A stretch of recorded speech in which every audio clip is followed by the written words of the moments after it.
Very good sir. Yes. So Amar garu, ఇప్పుడు మనం బీహార్కి చూద్దాం. మనతో పాటుగా మన తెలంగాణ ఎడిటర్ దేవులపల్లి అమర్ గారు జాయిన్ అయ్యారు. Welcome sir. బీహార్కి వెళ్దాం మనం. బీహార్లో 243 స్థానాల్లో ఎన్డీఏ 190 స్థానాల్లో లీడింగ్లో ఉంది. మహాగఠబంధన్ 49కే పరిమితమైంది. జేఎస్పీ 0 అండ్ అదర్స్ 4 స్థానాల్లో ఉన్నారు. అక్కడ ఎందుకని మహాగఠబంధన్ని నమ్మలేకపోయారు? ఎన్డీఏ వైపే ఎందుకని మొగ్గు చూపారనుకుంటున్నారు మీరు? చాలా కాలంగా రాహుల్ గాంధీ చేస్తున్నది ఏమిటి దేశంలో, ఆయన చేస్తున్న ప్రచారం ఏమిటి, అది మళ్ళీ ఒకసారి ఇప్పుడు బీహార్లో రిఫ్లెక్ట్ అయిందని నేను నమ్ముతాను. ఓకే. ఎందుకంటే చాలా వచ్చిన ఎగ్జిట్ పోల్స్ కూడా చూసినాం మనం. అంతకుముందు చాలామంది అనలిస్టులు కానీ జర్నలిస్టులు కానీ బీహార్ ఎన్నికలు జరుగుతున్న సమయంలో, ప్రచార సమయంలో రాష్ట్రం అంతా తిరిగి చేసిన రిపోర్ట్స్ ఇవన్నీ చూసినాం మనం. ఇవాళ ఫలితాలకు అప్పుడు వాళ్ళందరూ మాట్లాడిన దానికి, టీవీలో చర్చల్లో చెప్పిన దానికి ఎంత తేడా ఉందో చూడండి. ఇవాళ రాహుల్ గాంధీ కానీ కాంగ్రెస్ పార్టీ కానీ చెప్తున్నది ఏమిటి, దేశంలో జరుగుతున్నది ఇది అని చెప్తున్నారు. ఏమిటి, ఎన్నికలకు సంబంధించిన ప్రక్రియ ఏదైతుందో ఇది మొత్తం కూడా మ్యానిపులేట్ అయిపోతున్నది. అది ఈవీఎంల దగ్గర నుంచి ఇవాళ అసలు ఓటర్ల నమోదు లేదా ఓటర్లను తొలగించడం, ఇవాళ ఎస్ఐఆర్ అనే దాని మీదనే ఇవాళ ఒక పెద్ద ప్రశ్నార్థకం మనకు కనిపిస్తున్నది. వీటన్నిటి దృష్ట్యా ఇవాళ వస్తున్న ఈ రిజల్ట్స్ నిజమే అయితే, ఇప్పటివరకు నేను అనుకోవడం ఇవన్నీ కూడా ఏమంటారు, ఇంకా పూర్తి ఫలితాలు రానట్టున్నాయి, లీడ్స్ వస్తూ ఉన్నాయి. ఇంకా ఫలితాలు పూర్తిగా వచ్చి, ఆ ఫలితాలు పూర్తిగా వచ్చిన తర్వాత కూడా బీహార్లో నితీష్ కుమార్ నాయకత్వంలో ఉన్న ఎన్డీఏ బృందం 190 స్థానాల పైన కనుక గెలిచినట్టయితే రాహుల్ గాంధీ వాదన నిజమే అని నమ్మాల్సి వస్తుంది. నేనైతే నమ్ముతున్నాను. ఎందుకంటే గతంలో కూడా మనం చూసినాం ఇట్లాంటివి. అయితే ఇక్కడ ఏం మాట్లాడతారు, మీరు బీహార్ గురించి ఇట్లా మాట్లాడుతున్నారు, మరి జూబ్లీహిల్స్లో కాంగ్రెస్ ఎట్లా గెలుస్తుంది ఇంత మెజారిటీతో అంటారు. ఇదే ఉప ఎన్నిక జూబ్లీహిల్స్లో జరిగింది. ఇవాళ ఆంధ్రప్రదేశ్లో ఎక్కడ జరిగింటే సేమ్ ఆ బీహార్ ఫలితం వచ్చేది. ఎందుకంటే ఎవరు అధికారంలో ఉన్నారో మనం చూస్తున్నాం, అధికారంలో ఉన్న వాళ్ళు ఏం చేస్తున్నారో చూస్తున్నాం. ఇవాళ ఎన్నికలను ప్రజలు నమ్మని స్థితి అయితే వచ్చింది.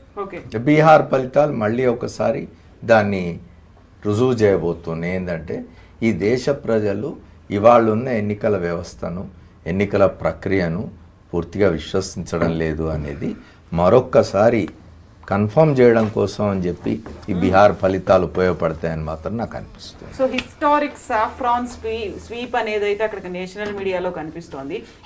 How can that be saffron sweep? NDA కూటమి సాఫ్రాన్ ఎక్కడ ఉంది? ఇప్పుడు ఆంధ్రప్రదేశ్లో కూటమి అధికారంలోకి వచ్చింది. స్వీప్ వైఎస్ఆర్ కాంగ్రెస్ పార్టీని 11 స్థానాలకు పడేసి దాదాపు 162 163 స్థానాల్లో కూటమి వచ్చింది. అక్కడ సాఫ్రాన్ స్వీప్. అది బీజేపీ ఎన్ని వచ్చినాయి సీట్లు? 8-10 సీట్లు వచ్చినాయి అక్కడ. ఇవాళ బీహార్లో బీజేపీకి ఎక్కువ స్థానాలు రావచ్చు, కానీ ఎవరి బలం వల్ల వచ్చింది? నితీష్ కుమార్ వల్ల వచ్చింది. అక్కడ ఇప్పుడు మీరు దేశంలో ఎక్కడ బీజేపీ అయినా కాంగ్రెస్ అయినా ఇవాళ మీరు దేశంలో కనుక చూసుకున్నట్టయితే అన్ని రాష్ట్రాల్లో ప్రాంతీయ పార్టీలు బలంగా ముందుకొస్తూ ఉన్నవి.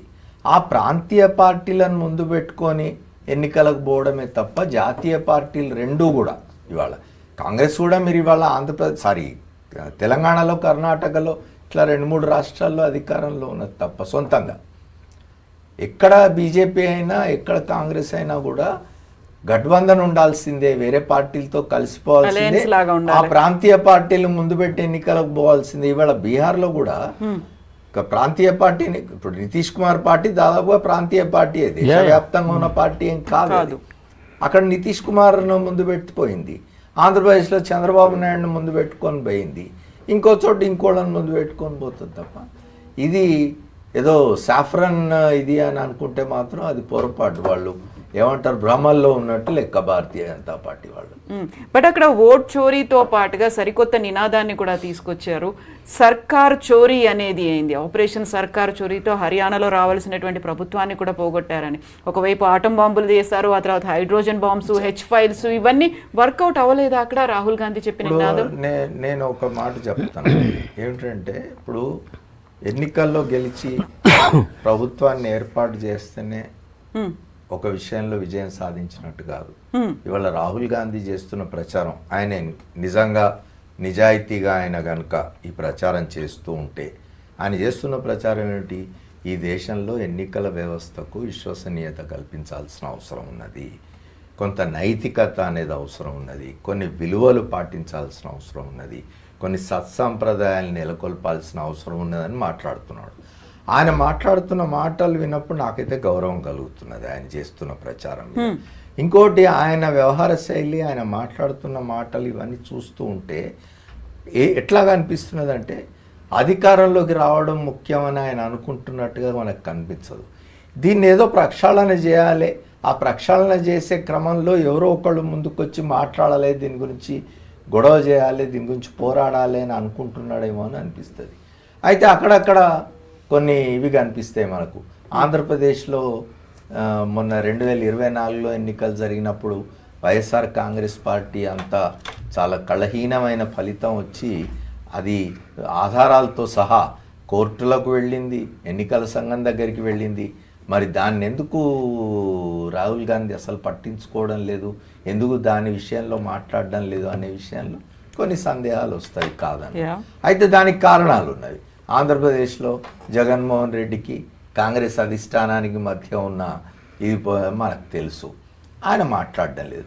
కానీ ఏదేమైనా కూడా ఆయన నిజంగా అధికారం మాత్రమే అంతిమ లక్ష్యం అని అనుకోకుండా ఈ దేశ ఎన్నికల వ్యవస్థను బాగు చేద్దామనే ఆలోచనతో ఆయన చేస్తూ ఉంటే ప్రచారం, ఈ బీహార్ ఎన్నికల్లో ఇట్లాంటి ఫలితం వచ్చిన తర్వాత అది మరింత ఎక్కువ అవుతుంది. ఆయన చేస్తున్న ఏమంటారు ప్రచారం అనండి, ఆయన చేస్తున్న పోరాటం అనండి, మరింత ఉధృతం అవుతుంది.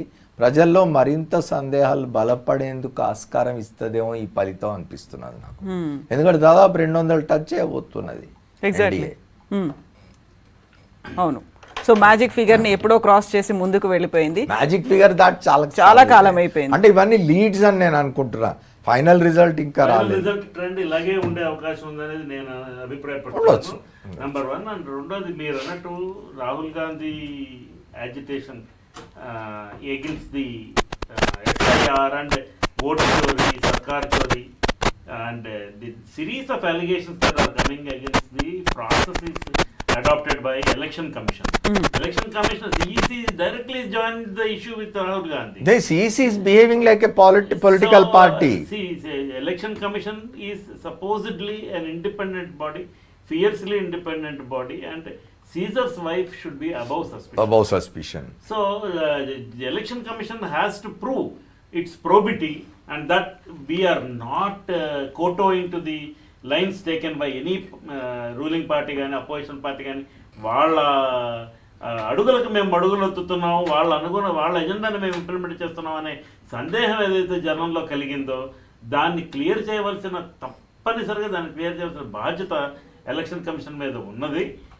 ఇప్పుడు బీహార్లో వచ్చినటువంటి రిజల్ట్, ఒకవేళ 243 సీట్లకు గాను ఏ 160 ఎన్డీఏ కూటమి గెలిచి మిగతావి మహాగఠబంధన్ గెలిస్తే ఆ సందేహం బలపడకపోయేది. కానీ ఇప్పుడు గెలిచినటువంటి నంబర్ చూస్తే సుమారుగా 1,14,00,000 మంది యువత బేరోజ్గారీ వలన బీహార్ నుంచి బయటికి వెళ్ళిపోయి ఉంటున్నారు. వీళ్ళలో ఛత్ పూజ కోసం సగం మంది వచ్చారు, వచ్చిన వాళ్ళు ఫస్ట్ రౌండ్లో పాల్గొన్నారు అని కొంతమంది చెప్తున్నప్పటికీ నాకుండే సందేహాలు నాకున్నాయి. 1,14,00,000 మంది యువత బయటికి వెళ్ళిపోయినప్పుడు మహిళా ఓటింగ్ పర్సంటేజ్ పెరిగింది. దానివలన 8 lakh ఓట్స్ ఎక్స్ట్రా పడ్డాయి. మహిళలే వెళ్ళి ఓటు చేశారు. ఆ లాస్ట్ 10,000 రూపాయల సాప్ వాళ్ళ ఉచితాలు కావచ్చు, హామీలు, అది కొంత సహకారం చేసి ఉండవచ్చు. సో ఈ బేరోజ్గారీ తీయాలా, దీన్ని అడ్రస్ చేయాలా అనే కన్సర్న్ ఇప్పుడు ఇంకా నితీష్ కుమార్ బీజేపీ కంబైన్కి ఉండదు. ఎందుకంటే వాళ్ళు బయట ఉంటేనే వీళ్ళు గెలుస్తున్నారు, అంచేది వాళ్ళ లోపల రానివ్వరు. అంటే ఈ నిరుద్యోగులు బయటికి వెళ్ళిపోయి ఉద్యోగాలు చేసే వాళ్ళందరూ కూడా లేబర్ క్లాస్, ప్లంబర్సు, ఫిట్టర్సు, లేకపోతే మా మేస్త్రులు, ఇలాంటి పనులు ఏవో చేస్తారు. వాళ్ళకి వాళ్ళ కాంట్రాక్టర్కి ఏదో ఒక అగ్రిమెంట్ ఉంటుంది. వారం రోజులు వీడు పనికి రాకుండా బీహార్ వెళ్ళిపోయి ఓటింగ్కి వెళ్ళి వెనక్కి తిరిగి వస్తే వాడి ఉద్యోగం పోతుంది, వాడి జీవనం పూర్తి పోతుంది. సో వాడు ఇక్కడ కష్టపడి ఆ డబ్బు సంపాదించి వాళ్ళ ఇంటికి పంపిస్తే అక్కడ వాళ్ళకి జరుగుబాటు ఏర్పడుతూ ఉంటుంది. ఇది ప్రాథమికమైన సమస్య. దీన్ని అడ్రస్ చేయడానికి ఏ ప్రయత్నమూ చేయడం లేదు బీజేపీ ఎన్డీఏ సర్కార్. ఇప్పుడు ఇందాక ఒక ఆయన చెప్పారు 17 లక్షల మంది బీహారీలు హైదరాబాద్లో ఉంటున్నారట. What does it mean? అది ఏం మెసేజ్ ఇస్తుంది చూడండి. అంచేత ఖచ్చితంగా బీహార్ ఎన్నికలు సందేహం కలిగిస్తున్నాయి.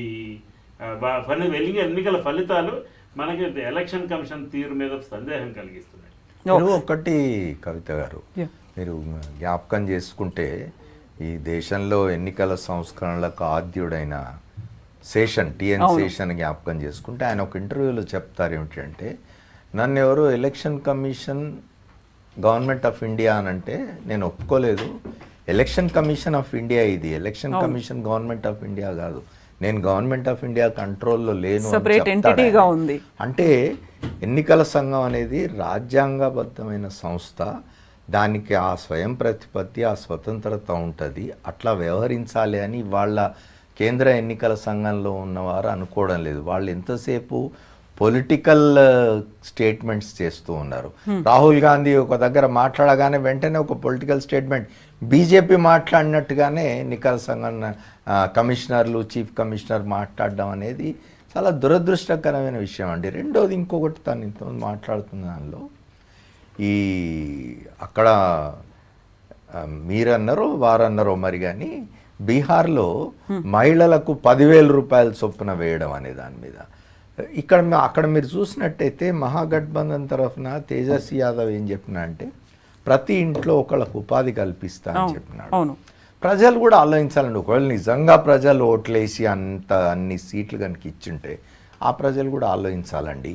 ఒకసారి 10,000 వేస్తే అది ఉమెన్ ఎంపవర్మెంట్ అవుతుందా? ఉమెన్ ఎంపవర్మెంట్ కానీ అసలు ఎంపవర్మెంట్ అనే దానికి అర్థం ఏమిటి? ఎంపవర్మెంట్ అంటే మీరు అట్టడుగున ఉన్నవాడిని పైకి తీసుకొచ్చి వాడు తన కాళ్ళ మీద తాను నిలబడి బ్రతికే విధంగా వాడికి ఏదైనా చేయాల్సింది. మీరేదో ఒకసారి 10,000 వేసినాను నేను అని అంటే ఈసారి 10,000 వేసినారు, ప్రతి సంవత్సరం 10,000 వేసే పరిస్థితిలో మీరు ఉన్నారా? ఇది ఎక్కడ మీరు ఎంపవర్మెంట్ తీసుకోబోతున్నారు? ఏం చెప్తున్నారు? చిన్న చిన్న వ్యాపారాలు చేసుకునే వాళ్ళకి చాలా ఉపయోగపడతాయి. నిజమే, ఈ 10,000 ఆ పూటకి, ఆ నెలకి, ఆ సంవత్సరానికి ఉపయోగపడవచ్చు.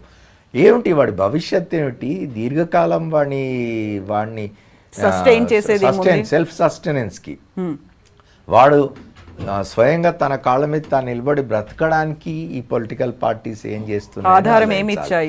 అదే ప్రతి ఇంటికి ఒక ఉపాధి కనుక కల్పించినట్టయితే, ఇంతకుముందు ఎవరో చర్చల్లో, నేను టీవీ చర్చల్లో చూస్తుంటే ఎవరో అంటున్నారు ఇవాళ ప్రభుత్వంలో ఉద్యోగాలే లేవు, అసలు ప్రభుత్వాలు జీతాలు ఇచ్చే పరిస్థితి లేదు, ప్రభుత్వాలు పెన్షన్లు ఇచ్చే పరిస్థితి లేదు, ప్రభుత్వ ఉద్యోగాలు ఎక్కడి నుంచి ఇస్తారంటే అన్ని ప్రభుత్వ ఉద్యోగాలే ఉండవు. మీరు ఒక ఉదాహరణ తీసుకుంటే 2019 నుంచి 24 వరకు ఆంధ్రప్రదేశ్లో వైఎస్ఆర్ కాంగ్రెస్ పార్టీ ప్రభుత్వం ఉన్నది. ఆ ప్రభుత్వంలో కొన్ని లక్షల మందికి ఉపాధి లభించింది. వాళ్ళందరూ ప్రభుత్వ ఉద్యోగం పూర్తి స్థాయి, అంటే ప్రభుత్వ ఉద్యోగం అంటే ఏంటి? మంచిగా నీట్గా బట్టలు వేసుకొని పోయి కట్ చేసుకొని ఒక ఆఫీస్లో పోయి కూర్చొని క్లర్క్ ఉద్యోగం లేకపోతే హెడ్ క్లర్క్ ఆఫీసర్ ఉద్యోగం చేయడం కాదు, ప్రభుత్వం ఉపాధి కల్పించడం. అట్లా లక్షలాది మందికి ఉపాధి కల్పించిన సందర్భం మనం 2019 నుంచి 24 వరకు చూసినాం. అట్లాంటి అనేకమైనవి సాధ్యం అవుతాయి. ఒక ఆంధ్రప్రదేశ్ ఉదాహరణే కాదు, అవి సాధ్యం అవుతాయి నిజంగా నిజాయితీ చిత్తశుద్ధి ఉండి ఆ ఉపాధి. ఇప్పుడు ఇంతకుముందు మనం మాట్లాడుకున్నాం కదా, 17 లక్షల మంది బీహారీలు తెలంగాణలో లేదా హైదరాబాద్లో వచ్చి పనిచేస్తున్నారు. నిజం కూడా మీరు వాళ్ళ హైదరాబాద్లో చూడండి. హైదరాబాద్ ఒక చాలా పెద్ద గ్లోబల్ సిటీ అయిపోయిన క్రమంలో మీకు ఈ దేశంలోని ముఖ్యంగా ఉత్తరాది నుంచి పలు రాష్ట్రాల నుంచి ఎన్ని లక్షల మంది హైదరాబాద్లో వచ్చి చిన్న చిన్న పనులు చేసుకొని బ్రతుకుతున్నారు. మరి ఆ రాష్ట్రాల్లో ఉపాధి ఎందుకు లేదు వీరికి? ఇవాళ ఇంత చెప్తున్న 20 సంవత్సరాల పాటు ముఖ్యమంత్రి నితీష్ కుమార్, ఆశ్చర్యం ఏమిటి అంటే ఏ ప్రభుత్వంలోనైనా ఒక టర్ము 2 టర్ముల తర్వాత యాంటీ ఇన్కంబెన్సీ అనేది సెటిల్ అవుతుంది. 20 సంవత్సరాలు, ఆ 20 సంవత్సరాల అధికారంలో ఉన్న కాలంలో ఆయన వేసిన పిల్లి మొగ్గలు మనం అందరం చూసినాం. ఆయన ఎన్నిసార్లు బీజేపీతో స్నేహం చేసినాడు, ఎన్నిసార్లు బీజేపీ నుంచి బయటకు వచ్చి దాన్ని బ్లాక్మెయిల్ చేసినాడు, మళ్ళీ ఎట్లా బీజేపీలోకి పోయినాడు అనేది. నిజానికి మీరు తీసుకుంటే నితీష్ కుమార్కు ఒకప్పుడు ప్రధానమంత్రి కాగలిగిన అర్హతలను వ్యక్తిగా అవును, ఆయన పరిగణించిన పేరు వినిపించేది. ఈ దేశంలో ఆయనకు అంత గౌరవం ఉండేది రాజకీయ నాయకుడిగా. దాని నుంచి దిగజారుతూ పోయి ఆయన 20 ఏళ్ల కాలంలో ఎక్కడికి పోయినాడో చూసినాం. అయినా ఇవాళ ఆయన నేతృత్వంలో ఆయన నాయకత్వంలో పోటీ చేసిన ఎన్డీఏకి ఇట్లాంటి స్థానాలు రావడం అనేది, నేనైతే మొదట చెప్పినట్టుగా నేను దీన్ని అసలు సిసలైన ఎన్నికగా పరిగణించడానికి సిద్ధంగా లేను. ఓకే, సో నాగరాజ్ గారు, ఇప్పుడు ఇంత జరుగుతోంది, అసలు వేర్ ఈస్ రాహుల్ గాంధీ అనేటువంటి మాట ఎందుకని వినిపిస్తోంది? ఆయన ఎక్కడున్నారు, ఎక్కడికి వెళ్ళిపోయారు, మస్కట్లో ఉన్నట్టున్నారు అనేది వినిపిస్తుంది. ఆ తర్వాత ఆయన రెస్పాండ్ కూడా అవ్వట్లేదు. ఆయన కూడా ట్విట్టర్లో యాక్టివ్గా ఉంటారు, ఎందుకని మాట్లాడట్లేదు అనేది కూడా. అదే మేడం, రాహుల్ గాంధీ గారు అతను పోరాటం చేస్తున్నారు సార్ చెప్పినట్టుగా. మన అసలు ఈ ఎన్నిక ప్రక్రియ అనేది చాలా దారుణంగా ఉంది. దీన్ని సరిచేయాలి అనేదే దానికే నిదర్శనం. కన్యాకుమారి నుండి కాశ్మీర్ వరకు పాదయాత్ర చేసిన అది. అలాగే అందులో ఒక నినాదం కూడా ఇచ్చింది, ఎంతైతే ఇష్టదారి అందరికీ అంత సహదారి కావాలి, అందరికి కూడా ఎవరు ఎంతనో వారికి అంత హక్కు రావాలి అనే దానిపైనే కొట్లాడుతున్నారు. కానీ ఇక్కడ ఏదైతే ఎన్నికల కమిషన్ ఉందో వాళ్ళ యొక్క విధి నిర్వహణ సరిగా జరగట్లేదనే భావన కలుగుతుంది. ఎందుకంటే వన్ సైడ్ అవుతుంది మొత్తం. దీన్ని బట్టి ఓట్ చోరీ అనేది 100%. ఆయన అంత ప్రజెంటేషన్ చేసినా కూడా ఎంతమంది చనిపోయిన వాళ్ళను డిలీట్ చేసిండ్రు, ఎంతమందిని కొత్త యాడ్ చేసిండ్రు, ఎంత దొంగ ఓట్లు సృష్టించిండ్రు అనే దానిపైనే రాహుల్ గాంధీ కొట్లాడుతున్నారు తప్ప నేను ఇప్పుడు నేను కాంగ్రెస్ ప్రభుత్వాన్ని కేంద్ర ప్రభుత్వం తీసుకురావాలనేది కాదు. ఈ యొక్క సిస్టాన్ని మార్చాలి. జనరల్గా నేను 35 years సర్వీస్ చేసినాను. ఎప్పుడైతే ఎలక్షన్ వస్తుందో అప్పుడు మీ అందరం కూడా ఎలక్షన్ కమిషన్ కింద పోతాం. చాలా భయంగా ఉంటాం అప్పుడు, చాలా భయం. అంటే ఎందుకంటే ఎక్కడ ఏం తప్పిదం జరిగినా ఇమీడియట్లీ సెన్సిటివ్ ఏరియాస్ అనేవి ఉన్నాయి కాబట్టి సస్పెండ్ చేసేస్తారు. సో అంత జాగ్రత్త చేస్తాం. కానీ ఆ కమిషనే ఈ రోజు తప్పు చేస్తుందంటే ఇక కింది అధికారులు ఏ విధంగా ఉంటారో మీరు గమనించాలి ఇక్కడ. సో తప్పనిసరిగా ఇందులో రాహుల్ గాంధీ గారు స్పందిస్తారు, అంటే స్పందించరు అనేది కాదు, తప్పనిసరిగా దీనిపైన ఆయన ఏం తేవాలనో ఆ సొల్యూషన్ తీసుకొచ్చి మళ్ళీ ప్రజల ముందు వస్తారు. ఈ బీహార్లో ఏ విధంగా మళ్ళీ ఓట్ చోరీ జరిగిందో 100% ఈ పూర్తి వన్ సైడ్ అయిపోతుంది. సో దీనిపైన చాలా అనుమానాలు ఉన్నాయి. గఠబంధన్ అనేది ఎంత ప్రయత్నం చేసినా కూడా ఎస్ఐఆర్ కూడా అది వాడిని పట్టించుకోలేదు. కాబట్టి తప్పనిసరిగా దీనిపైన రాహుల్ గాంధీ గారు స్పందించారనే క్వశ్చన్ లేదు మేడం. సో ఇప్పటికైతే 8th రౌండ్ అనేది జూబ్లీ హిల్స్ లో కొనసాగుతోంది.